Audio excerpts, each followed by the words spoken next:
అధికారులు తీరు మార్చుకొని ప్రజల కోసం పనిచేయాలన్నారు జనసేన గుంటూరు జిల్లా అధ్యక్షులు గాదే వెంకటేశ్వరరావు. ఈ నెల 14న పిఠాపురంలో జరగబోయే 12వ జనసేన ఆవిర్భావ దినోత్సవ సభను విజయవంతం చేయాలని కోరారు.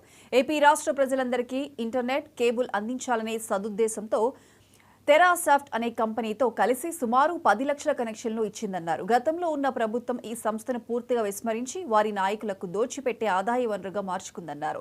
జనసేన అధినేత పవన్ కళ్యాణ్ గతంలోనే అధికారులు తీరు మార్చుకోవాలని చాలాసార్లు చెప్పారన్నారు. కొంతమంది అధికారుల్లో మార్పు రాలేదన్నారు. ఇందుకు నిదర్శనం ఏపీఎస్ఎఫ్సీ చైర్మన్ జీవీ రెడ్డి రాజీనామా ఉదంతమన్నారు. ఆయన రాజీనామా చేసినప్పటికీ అధికారుల తీరు మారలేదన్నారు. ఈ నెల కూడా పద్ధతి లేకుండా జీతాలు ఇచ్చే విషయాన్ని తప్పుపట్టారన్నారు. అధికారులు తీరు మార్చుకుని ప్రజల పక్షాన పనిచేయాలన్నారు. లేదంటే రాజీనామా చేసి కాంట్రాక్ట్ చేసుకోవాలని సూచించారు. జనసేన పార్టీ పుట్టింది ప్రజల కోసమన్నారు. ప్రజలకు మంచి జరిగే విషయంలో జనసేన రాజీ పడదని అన్నారు.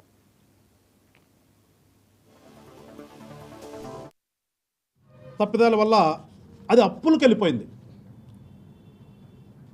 2014లో అది స్టార్ట్ చేసినప్పుడు 119 మంది అవుట్సోర్సింగు, 12 మంది కాంట్రాక్ట్ ఉద్యోగులతో మొదలైనటువంటిది. దాని తర్వాత అది నిర్వహణ కోసం టెరాసాఫ్ట్కి ఇస్తే వాళ్ళు కొంతమందిని అపాయింట్ చేసుకుని దాదాపు 400-500 దాకా అపాయింట్ చేసుకుని చేసినటువంటి ఈ సంస్థ 2019లో గవర్నమెంట్ మారిన తర్వాత ఆ 119 నుంచి 617కి, అలాగే 12 మంది ఉన్నటువంటిది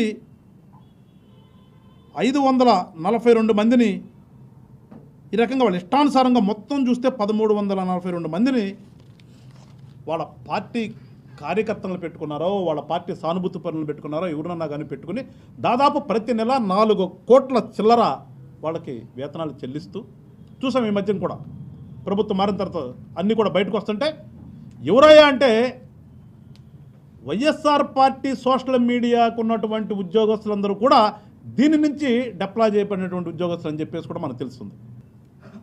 గత ప్రభుత్వం ఎంఐఎం పార్టీ